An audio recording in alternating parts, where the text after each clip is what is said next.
No. If nobody saves them, they'll be killed. That's why I put them in there. Then tell me if my estimation is correct so far. After discovering the Yamano and Konishi incidents, you realized an appearance on the Midnight Channel meant certain death. Thus, to save her from that fate, you kidnapped Yukiko Amagi. You couldn't let her be killed, so you threw her into the TV, preventing the killer in this world from reaching her. And you repeated the process as more individuals appeared on the Midnight Channel. It all falls into place. His body is weak, but his mind is sound. He's trying to tell us the truth. Yeah, but if the stuff he's saying is true... There's another killer who murdered the first two victims? Indulge us in a few more questions.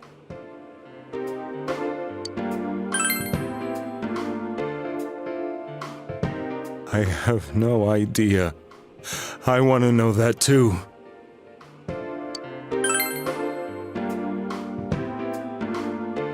What are you...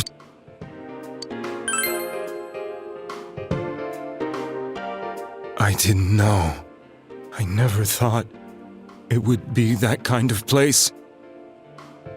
As I thought. You... believe me? Did they find him? Did they find the one who did such cruel things?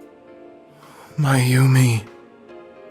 Please calm down. Our ability to find the culprit rests on you. We know about the other world. In fact, we're the only ones who can fully understand what you have to say. Only... you? We did blame you for everything at first. But now I think we can accept whatever you got to tell us as truth. Please, tell us everything you can, calmly and slowly. You're willing to listen? Do my story?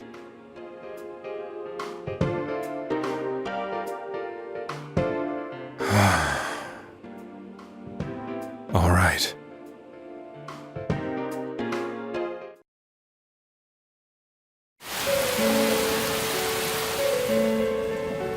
Soon after my affair with Mayumi became common knowledge, I returned to my parents' home, as if to run away from the scandal.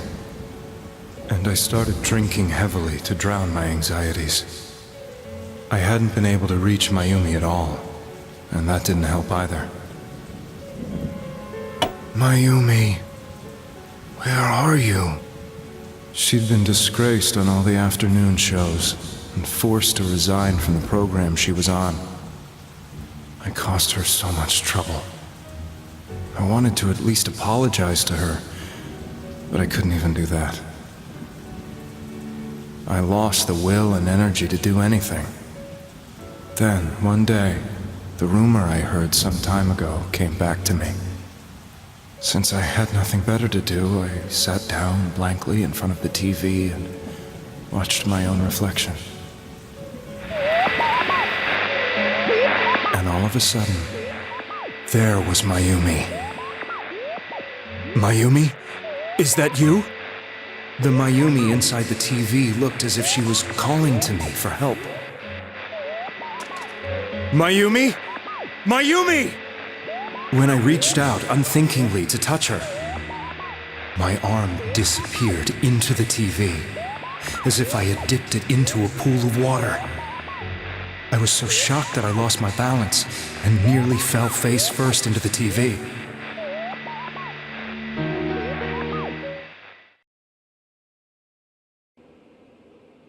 I was so scared. I couldn't understand what just happened. I thought maybe I'd gone insane. In the end, I decided to think of it as just a dream, and I went back to the city the next day after finishing work. The next afternoon when I got to work, I was fired on the spot, as I expected. That wasn't what broke me, though. It was Mayumi being found dead. And not just that, but it had happened in my hometown.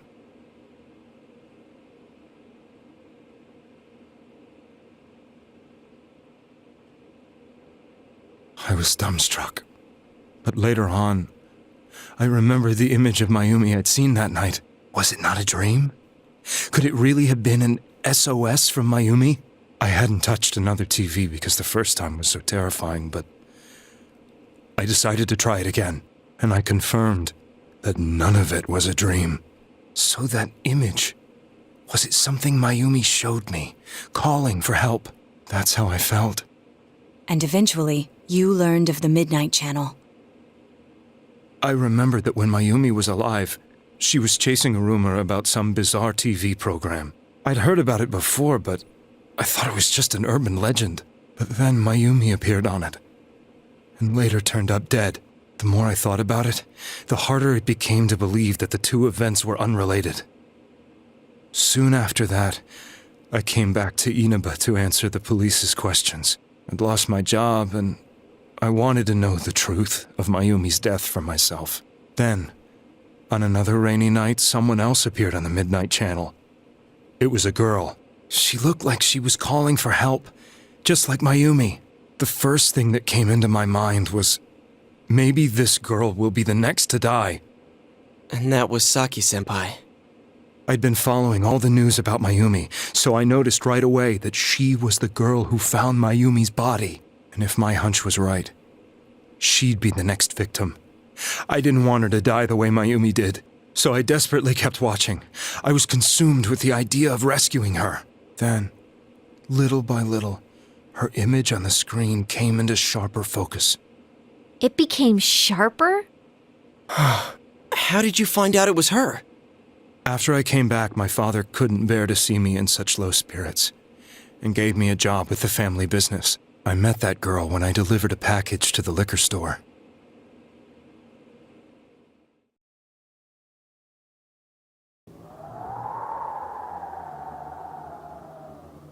After agonizing over it, I decided to meet her and told her to be careful.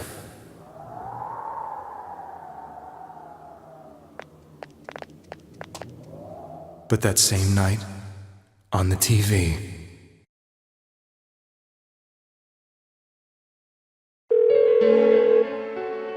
she looked as if she was being engulfed by some black shape. She was writhing in pain. That's why I warned her. Why won't she pick up the phone? Come on, please!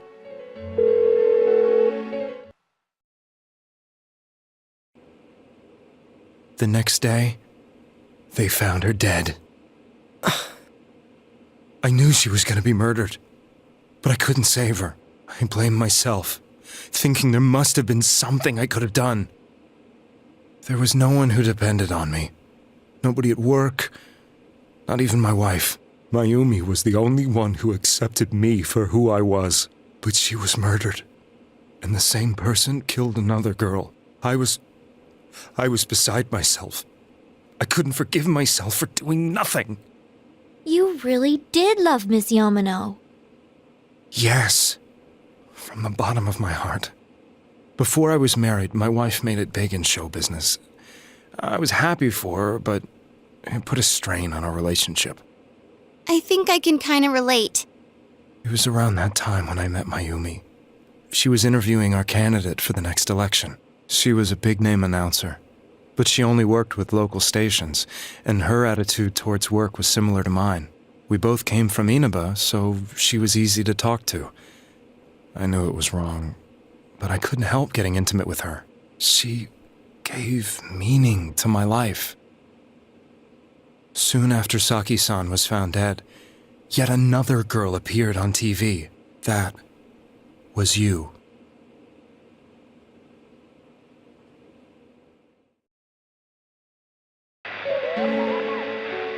She'll be kidnapped next, and murdered.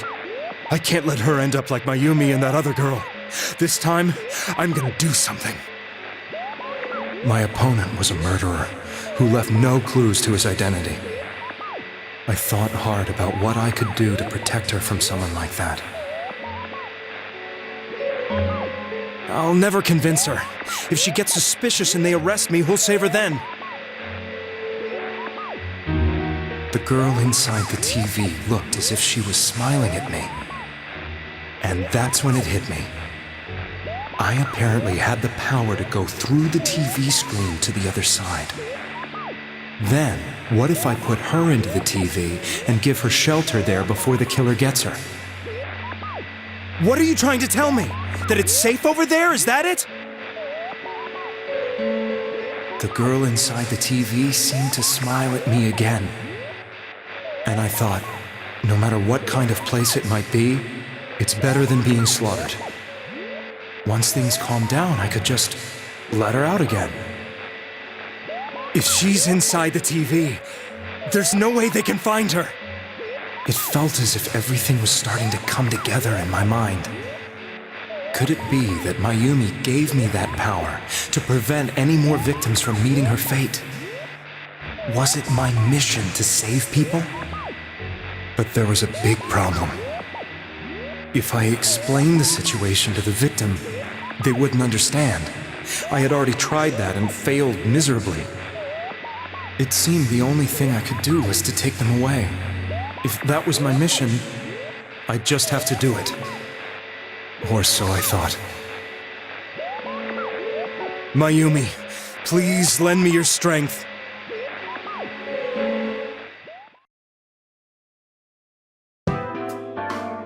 So, since you thought people who appeared on the Midnight Channel would be killed, you kidnapped us in order to save us. Mission? Give me a break! You never stopped and wondered about any of this? I thought I was the only one who could help them. I did call the police, but they didn't believe me. I knew the area well, thanks to my job. I had a large truck, and I could move around without suspicion. I thought my job as a delivery man would be the perfect cover for my mission. I thought no one else could do it. But are you telling me that I wasn't saving them? If a person is still within the TV world when the fog appears here, they will die. Beginning with Yukiko-san, the people you thought you had been saving were, in fact, in mortal peril.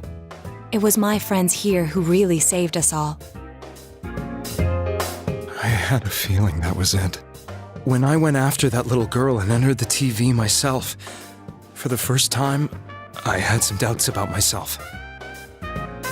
You refer to Nanako-chan, correct? The police were after me, so I had to get away. But I still felt I needed to do everything I could to save that poor little girl. That's why I went in after her. But the TV world was completely different than I imagined. Such an abominable, grotesque place. I knew that the three of you who I saved went back to your normal lives, so I didn't realize how terrible that world was. I never knew you couldn't even get out of that place on your own. No. That's a cowardly way to put it. I'd probably already begun to realize that it was a dangerous place. If I hadn't, I wouldn't have gone to see you all. See us? Wait, are you talking about the concert we did at Juness? Yes. I wanted to know why the ones I saved were all hanging out with each other, and how much you remembered. But in the end, I couldn't bring myself to say anything and ran home. I must have felt too guilty. But all the doubts and anxieties I'd been unconsciously suppressing exploded out when I entered the television myself. I thought I was going insane. I probably did. And you know the rest. When I came to, I was lying in a hospital bed. You really were trying to save people.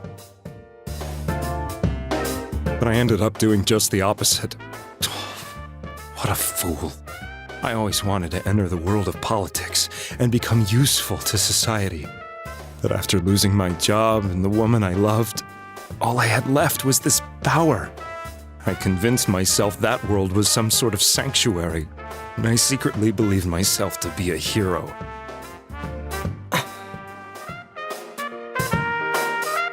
I never doubted what I saw on TV, and believed everything was as I wanted it to be. I didn't think for myself at all. That's why I couldn't protect them. I'm to blame for all of this.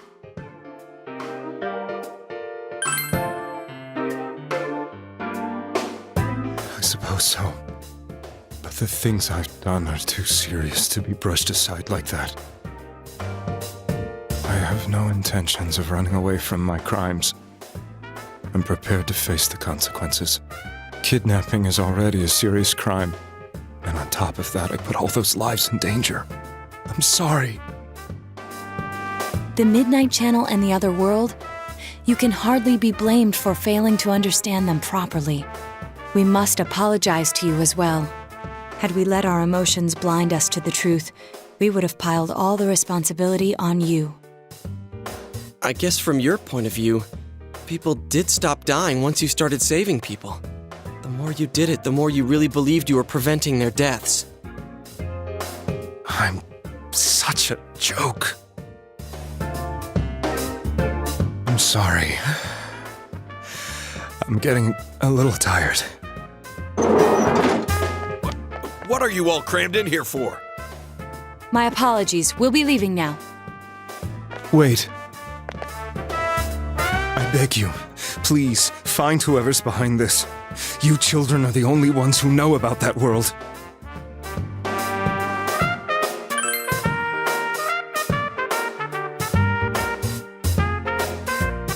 It's all clear now. He never committed any murders. It was another party who threw the first 2 victims into the TV.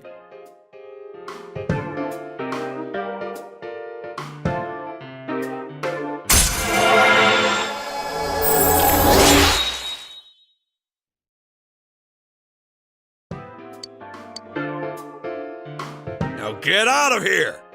I told you, he's almost ready to be transported. We can't have anything else happen. Sheesh, I better not see you rascals here again.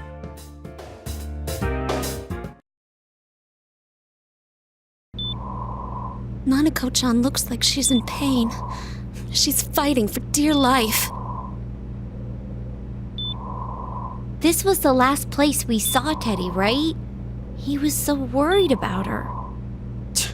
How can he flake out like this when we have to find the real killer? The police consider the matter closed. We'll have to do all the investigation from here on out. Let's revisit Saki-san and Miss Yamano's incidents and see if we can turn up fresh details. But it's been over 6 months. Wouldn't the trail be cold by now? I know, but we can't give up. We're the only ones who understand what's really going on. And you never know. People might remember some things now because they've had so much time to think about it. Let's split up and talk to people all over town tomorrow. We'll meet up in the evening to discuss our findings. I hope we can find out something about Teddy, too.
I'm seriously pooped. This stuff's a lot harder when you don't have a badge to flash. I walked around all day and didn't hear anything good. It was the same for me. There was absolutely no talk about the case whatsoever, let alone the true culprit.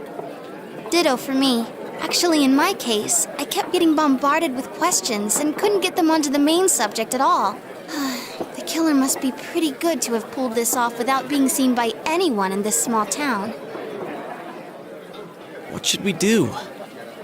Well, one steak bowl, please!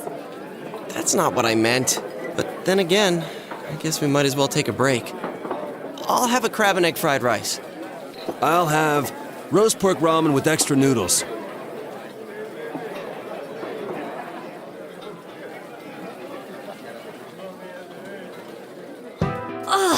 Now that our tummies are full, let's share what we learned, even if it wasn't much.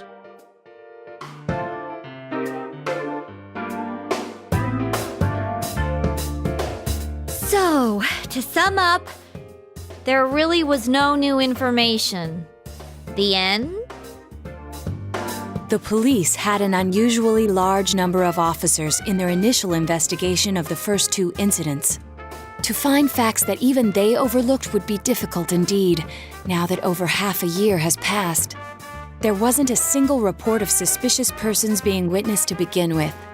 Miss Yamano had ardent fans, whereas Saki-san didn't, but otherwise the conditions are the same. You know, every time I tried to ask about the case, everyone ignored me and kept ranting about the damn fog. Yeah, that or the Midnight Channel. I asked around about Teddy too, but no one's seen him. Gee, I wonder where he could have gone. Do you have anything, Naoto? Any new, deductions? Without any new data to work with, there isn't much I can do. But there must be someone in town who meets all the criteria for this case. The killer must have a connection to both Saki-san and Miss Yamano, as well as be in a position to observe our actions periodically to some extent. Finally, it must be someone who could approach Senpai's house without arousing suspicion. I need some fresh air before I give it more thought. I'll be outside.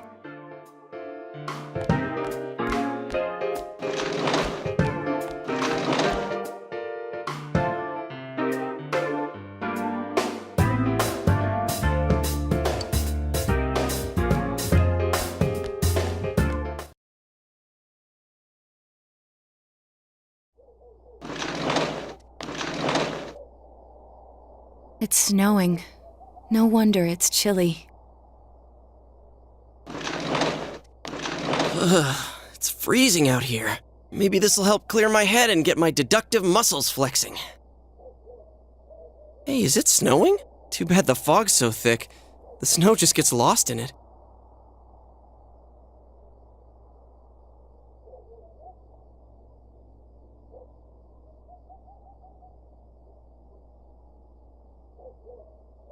What's the matter?